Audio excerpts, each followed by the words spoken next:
faithful loyal YouTube subscribers. Today is Thursday. It is May.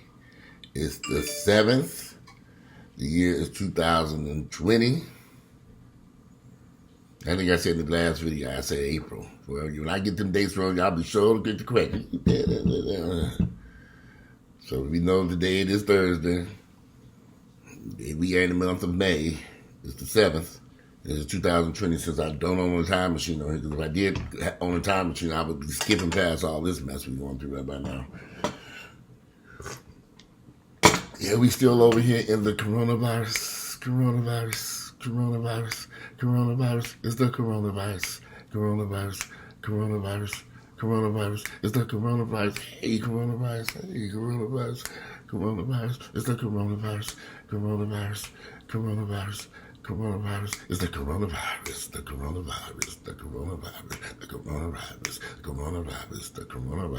coronavirus pandemic. Yeah. Well, last night, an associate of mine who, you meet people in life that you really admire. One of my associates of mine came by to stop and talk and grab his stuff. And he has going to pilot school for many years. I mean, for years he's been going to school, getting his pilot's license, learning how to fly a plane. He's a black man, married, children, just a great person who spent a lot of time getting his pilot's license, landed a job. Over time, got a job at a good airline, flying planes, and this was his dream job. It's something that he always wanted to do, and that's a very technical job, hard job to do, going to school, getting education, student debt, loans, all of the above, to get where he wanted, finally making a good income, finally doing the things that he wanted to do over the past few years. And then along comes the coronavirus. He has been, got a severance, the airline let him go, because y'all know ain't no planes flying nowhere. There's that old school saying, last one in, first one out. So he didn't have enough seniority. So he was one of the pilots that they let go. They've been letting pilots go nationwide on all these airlines, small, big, whatever. So there's a glut of licensed pilots nationwide, and he has no clue when he'll be able to fly a commercial airline again. Right now he's so shocked because this was, y'all have to understand, nobody knew the coronavirus was just going to jump out the closet and attack everybody and destroy every damn thing. Nobody saw it coming. No one did. So now he's considering going back to school, getting more in debt, go back to school, get more education. I want to say, well, go to school for what? Anyway, we had a long talk. Y'all, as I've said, I'm a strong believer that you need to own your own business. And he said he wanted to go back to school for business, something, administration or something related to his airline, whatever he's doing, the pilot. But you've been in school for all these years. You're 40 years of age now, 40 years of age. We've got to start. He does own some rental property. He does own a bunch of rental property that ain't quite working out the way he wanted to work out, too, because it should have been Section 8 rental property. He's been okay. That's another thing. If you all who are investing in real estate, if that's your agenda, make sure that you invest in housing for Section 8 and government housing going forward, so you can get your money every month instead of market rental where you got to beg somebody to pay rent and they may not have a job. My friends who have Section 8 rentals, they ain't the most prettiest properties and they ain't the most best neighborhoods, but they getting their rent money directly from Uncle Sam. But anyway, I was talking to him, expressing to him he needs to sit down and figure out another business opportunity. Besides rushing to go back to school and get into more debt, you already owe student loan debt from the other one. You was hoping your income that you have being an airline pilot would help you reduce that debt and you can live a normal middle class life. But It doesn't seem like that's going to happen right now until somebody decides, unless things pick up dramatically and they need more pilots to fly planes, which doesn't seem like that's going to happen no time soon. Gary, my aunt used to tell me this, and I used to do this kind of funny. Always have you a backup, just in case your main one pack up. Now, you gotta have a backup plan. And as I'm talking to him, clearly he didn't have a backup plan other than those rental properties that he had been acquiring over the years that he paid a little bit too much money for. And now he's suffering getting rental from Airbnb. You know, everybody get the Airbnb mess. But I told him, like I keep telling everybody, the coronavirus presents some amazing business opportunities. People need to clean the virus up. People, as businesses open and stores open, they're going to need a team of virus ghostbusters to go in there and clean this virus away and scrub these places down. And I just see it as an amazing business opportunity for those who are willing to do the homework and the research and get certification in coronavirus killing. You might just need a cross and some holy water to kill coronavirus. Who knows? But whatever type of documentation you can come up with to prove that you are an officially coronavirus killer, but be to your advantage. Because they're going to be looking for folks to come and clean these businesses and stores and restaurants and all these places as they open back up. They need more than just traditional cleaners. They need people to come in with the suits and the masks and the gloves and the face shields and really round up the virus and beat the hell out of it and throw it into the trash. I think that is an amazing business opportunity. It don't cost nothing to get cleaning supplies and that little foamer thing, spray that bleaching water down, and you can find out stuff. I just think it could be. I think that could be an amazing opportunity for some smart people. You can clean cars, houses, homes. You know, because coronavirus like to hang out by the poolside too. Got to go clean up around the pool area too.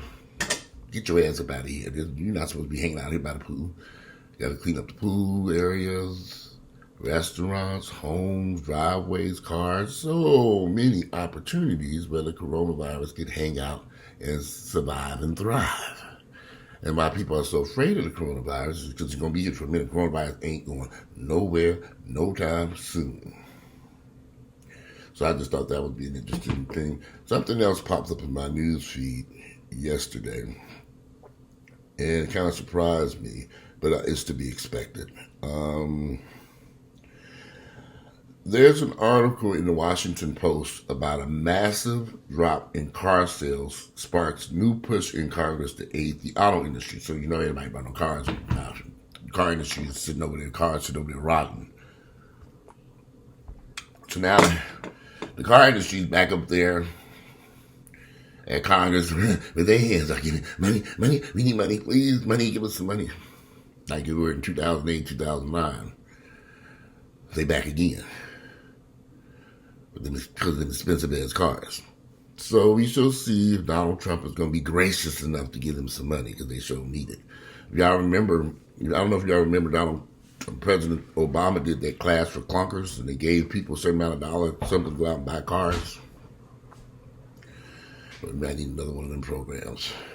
Everybody needs money. It's just amazing that less than let's just say the economy shut down March 1st. Here we are now, May 7th. Within 2 months, everything destroyed. The coronavirus destroyed every damn thing. Gold's Gym has filed for bankruptcy. Neiman Marcus has filed for bankruptcy. Lord & Taylor's filing for bankruptcy. What is the store? Nordstrom's is closing 16 stores, some here in Atlanta. You know, ever since this virus hit America, is like it uncovered a whole lot of fake money, I guess. But, you know, I have all these friends who have these properties that they were renting Airbnb and they're trying to unload them right now in the middle of the coronavirus pandemic. Good luck. Because they can't rent them out at this time. They were renting to international travelers, but we don't have any international travelers.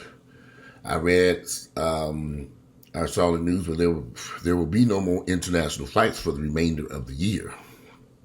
That means if you're going to travel, you're going to be stuck traveling here in the United States and Puerto Rico. I haven't been to Puerto Rico in years, but they have a beautiful beach. I might fly over there. In order to get to places like the Dominican Republic, you'd have to fly into Puerto Rico and catch a 13-hour boat ride over to the Dominican Republic. That's the only way you can get to those places because America's airlines are not flying to those places. I'm sure you probably can charter a plane. I get a little small plane from Puerto Rico that would fly you into the Dominican Republic. But as we're trying to get to Cancun and all the other places, that's over with. No, in Paris, London, Milan, Spain, and all that shit, they're going to possibly cancel all the rest of international flights for the remainder of the year, further decimating the airline industry. So, look, I don't know what to say about any of this stuff. Yesterday, I went by the car wash. I normally go to get my car wash, and I noticed all the guys were gone. You know, the guys that dry off the cars? You know, you sit in your car, it's an automatic car wash. From the car gets the other year, they come and dry off the car. Well, all those guys were gone. So I was like, well, what happened to all those guys? But where did they go? Why try to get rid of them? They needed their jobs. They just drying off cars. How could they possibly come in contact with coronavirus? Just drying off a damn car. They had masks and gloves. They got rid of them all. So I know them guys are hurting. You know, I would even tip them $4 and $5 for drying off that car and making sure the car is dry and nice and neat before it drove off. I had to do that shit myself. And they would know where to be found.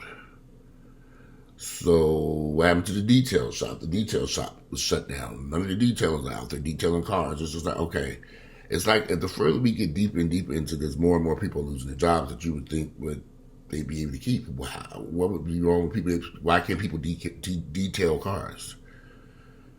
So I ended up yesterday going to another auto wash by over in Mexican, the Buford Highway. The Mexicans over there doing everything. They was washing, drying, scrubbing, drying everything, waxing everything cheap. I said, you know what? Give him take this guy, please. They even had some, we wipe down the virus. No virus in car, clean. So they sprayed the car, wipe everything down. They got finished. Those cars smelled great. $25. I said, okay, this was a good deal right here. And they wanted to wax it, but I didn't have time for that wax. There are some opportunities out there. It's like those Hispanics washing everybody's car. They had a slew of cars over there. People needed their cars washed and vacuumed and everything. The other car wash I was going to, they were only doing the exterior of the car. They wouldn't do the interior. So I'm not going in no more. Because I got to have my interior of the car wiped and vacuumed out too. They had the mask, gloves, the shield, everything. They had on long sleeves. So they had everything wrapped up. They were changing gloves and stuff as they went from car to car. You can run a business in the middle of the coronavirus pandemic. You just have to do it right. But running in fear is not doing it right. But our mayor says stay at home. But I haven't seen her supply anyone with any money, any income, any food, any groceries, any nothing just to sit at home and hide from the coronavirus. They predict up to 3,000 people will die. Possibly so. But if we don't open up the economy and get people back to work, how many people are going to die from murders, suicides? I mean, I'm trying to figure out how these people are going to be having any type of income coming in sitting in their home.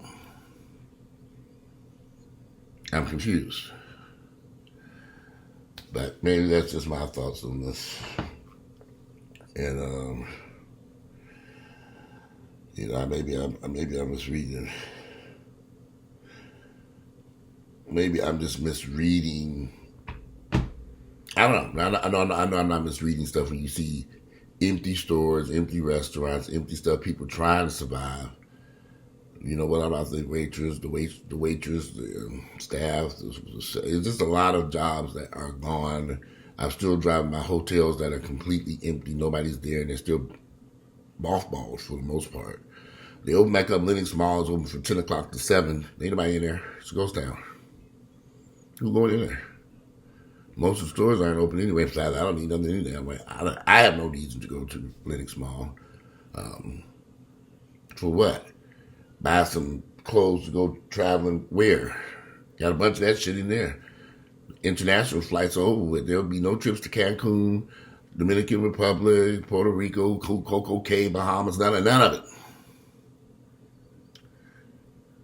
A vacation this year, an exotic vacation this year is going to be down to San Juan, Puerto Rico. That's about as exotic as it's going to get. Maybe Hawaii, if you want to go way on the West Coast. Other than that, we are stuck in the United States. So I was thinking I was going to just try to find me one of them beachfront. When Miami opens back up, give me a monthly rental down there with one of them beachfront Airbnbs is dirt cheap. Now I hang out in Miami for about a month. You know, that's all I can do is go down there, hang out there once the beach opens and stuff, and somewhat returns to normal. That shit cheap down there now. Cheap. If you go into these hotels, they're going to be half-staffed any damn way. Go to an Airbnb, you know. Look, people going to want to take vacations. People going to, we've been sitting in this house for months. I have literally been looking at Earl every day since December, since we got off that cruise ship. I need some vacation. Away from his ass. So, I'm just curious to see as we move forward how all this comes to be. But I know that a lot of people are in a financial situation. They ain't thinking about a vacation right now. They're trying to figure out they're going to pay Georgia Power, Atlanta Gas, Light, Water. They're trying to figure all this stuff out. And trust me, I understand. Trust me, I understand. Excuse me.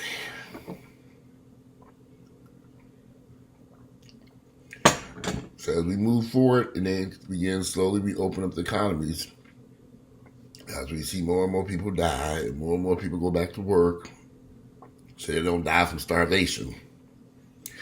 That's your choices. Die from the virus, or die from starvation. Choose your enemy. Take your pick. And so there is where the problem lies. Yeah, at some point you got to come out of that house and get back to work. Unless you got $1 million saved in your bank account. Keisha Bottoms has said stay at home. Let's stay at home means getting a check from staff, because I haven't heard no more money about, any more talk about more stimulus money for people. He gave you $1,200. That's it. I read somebody gonna give you $2,000. That shit done vanished. They ain't even heard shit about that. That's no more. That means they ain't giving out no money. My best bet probably to make some money is to go out and get into a recording studio and work with a producer and produce the coronavirus. Can I make some money off this? This coronavirus. Oh, is that too fast to slow down? The coronavirus. My lower, the coronavirus. Oh, too low. Hi, coronavirus. We got to figure all that out in the studio. That might be some way I can give me some money. We in trouble, y'all. We are in bad trouble, worse than 2008. And a lot of people don't quite understand it yet, but I do. Well, I'm going to cook me some breakfast because it's almost 11 o'clock and this coffee got me hot. So I can open this door. It's hot and plus it's light. But, yeah, I feel sorry for my friend. Went out and did the dream job. He wanted to be a pilot. Spent years in school, hours in training. Spent the past few years working for a great airline, only to now be unemployed. Trying to figure out how to survive. Shit happens. It happens. It happens to the best of us. And I'm pretty confident he will land on his feet. It's a shame the dream job that he wanted, he no longer has. You know, and I kept saying, you sure you ain't come fly for some other place? He said the market is oversaturated with airline pilots right now. They don't need all of them. And there are people with far more experience than him. So I understand that. Well, anyway, today it is Thursday. It is May 7th. The year is 2020. Thursday, May 7th. Not April 7th. May 7th. The year is 2020. And I'm going to cook me some breakfast. I'm going to come back and do another video later. I'm out of here. Enjoy the rest of your day.